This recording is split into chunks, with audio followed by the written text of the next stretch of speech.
General Hospital today. Kai denounces Drew in court after the surgery. Blames him for the unthinkable. Port Charles is rocked to its core in today's emotionally explosive General Hospital episode as the courtroom becomes a battlefield of betrayal, blame, and broken hearts. In a stunning twist that no one saw coming, Kai Hunter, the once silent enigma, takes a stand and denounces Drew Kane, pointing to him as the man responsible for a devastating chain of events following a mysterious and highly controversial surgery. What begins as a hearing to bring clarity spirals into an all-out war of words, secrets, and shattering truths.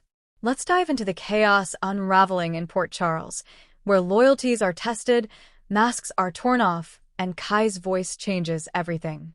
It all started in the sterile, high-security courtroom nestled within the Port Charles Municipal Building.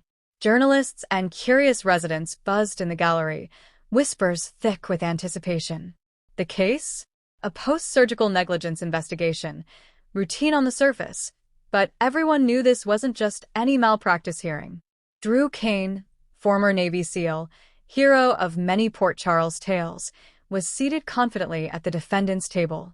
He'd agreed to a mission that blurred the lines between medical ethics and personal stakes. The mission? Transporting Kai to a covert location for an illegal neurological enhancement surgery, a surgery that went horrifically wrong. Sitting in the witness box, Kai, once known as a mute, emotionally distant young man with ties to underground tech operatives, now stood with his eyes clear and lips pressed into a line of fury. The once revered silence was broken, and what poured out stunned the courtroom. As Kai raised his head and began to speak, the courtroom held its collective breath.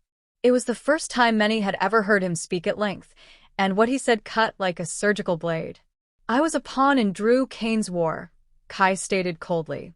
"He pretended to protect me, but he needed what was inside my brain. I told him I wasn't ready. He told me I had no choice." The gallery gasped. Drew's legal team shifted uncomfortably. Diane Miller, ever the fierce defender, objected to the phrasing, but the judge allowed Kai to continue. And continue he did.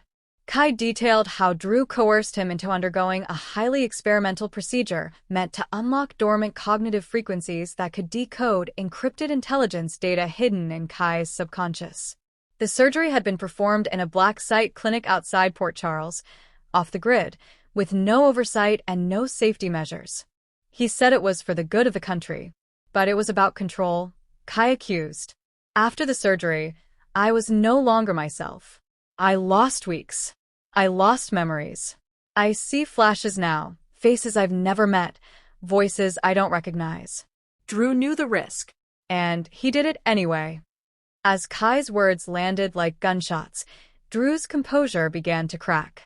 He rose to his feet, demanding the chance to respond, and the judge, under the pressure of mounting tension, granted a rare opportunity for Drew to take the stand immediately. "I did what I had to do," Drew said, his voice choked. Kai had information in his mind that could have saved lives. "I didn't make him do it for me. I did it for Port Charles. For this country." But under cross-examination, it quickly became apparent that Drew withheld crucial information from both the hospital board and Kai himself. A leaked recording from a private conversation played in court revealed Drew saying to Anna Devane, "He's just a tool, Anna. If we don't act now, someone else will weaponize him." The courtroom fell into stunned silence. Elizabeth Weber, sitting beside Finn, covered her mouth in shock. Jason Morgan exchanged a knowing glance with Sam McCall. Even Sonny Corinthos narrowed his eyes, leaning forward in suspicion. As the trial unfolded, Trina Robinson and Jocelyn Jacks found themselves dragged into the fallout.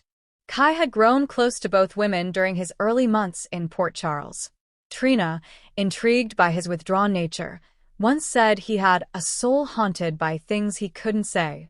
Now, hearing him speak with fury and precision, she was devastated. Jocelyn, now interning with Alexis at the Invader, rushed to publish the shocking revelations, but her loyalty to Drew clashed with her ethical obligation. She confronted Kai outside the courtroom during recess. "You think blaming Drew makes you righteous?" she asked. "He risked his life to protect you." Kai cut her off, staring with piercing clarity. He didn't protect me. He programmed me. And now I don't know if I'm human or a weapon. In the shadows of the gallery, Ava Jerome and Nina Reeves exchanged whispered theories. Ava, no stranger to psychological manipulation, muttered. If Drew did this, what else has he done? Nina, still recovering from her own takedown in recent months, saw an opportunity. If Kai's telling the truth, this is bigger than just Drew. This is a Cassadine-level operation. And maybe it didn't start with Drew. Meanwhile, Jason Morgan stood stone-faced as Drew's fate spiraled. Carly, watching from the hallway monitors, finally cracked. Her former lover, once a trusted friend, now looked like the architect of a potential superweapon. This wasn't about loyalty or bravery, Carly whispered. It was about control. Jason quietly nodded. He'd warned Drew about pushing Kai too far. Now they were all paying the price. In a surprise mid-trial twist, Kai's defense team played a recovered flashback video from Kai's mind, restored with neurosync software. The footage showed Drew speaking directly to an unconscious Kai moments before the surgery. When you wake up, you'll remember nothing but what we allow. You won't hate me because you won't remember me. But if something goes wrong, it was always your choice.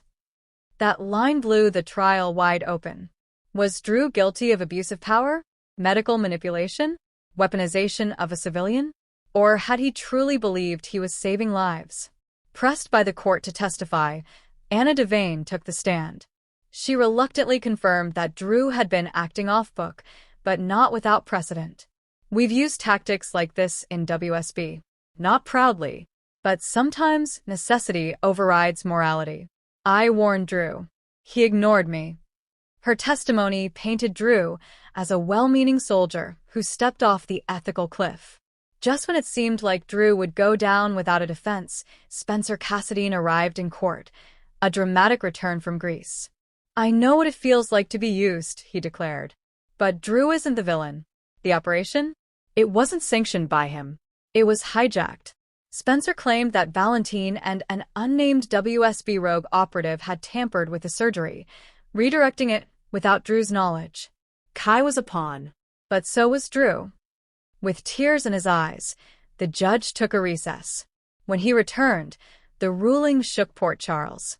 The court finds that Drew Kane acted with gross negligence while under manipulated intelligence operations. He is hereby suspended from all military consultancy and placed under federal supervision. He wasn't going to prison, but his career was destroyed. Kai, meanwhile, was ordered into protective custody with a specialized neurological care team, though he vowed, I will speak, and I will never be silent again. Trina walks out of the courthouse, eyes brimming with tears. Behind her, Jocelyn holds her phone, the Invader headline already up. Drew Kane, hero or hacker? Sonny steps out from the shadows, muttering, whatever this was, it's just the beginning. Jason stares at the fading courtroom doors. And Drew? He walks alone, stripped of uniform, burdened with the cost of choosing the mission over the man. Will Kai's testimony lead to deeper WSB investigations? Is Spencer telling the whole truth, or protecting Valentine? Can Drew find redemption, or is he the latest victim of an unseen war? One thing is clear, General Hospital just detonated one of the most powerful courtroom bombshells in soap history, and no one is walking away unscathed. Stay tuned. Port Charles isn't just a town anymore, it's a ticking time bomb.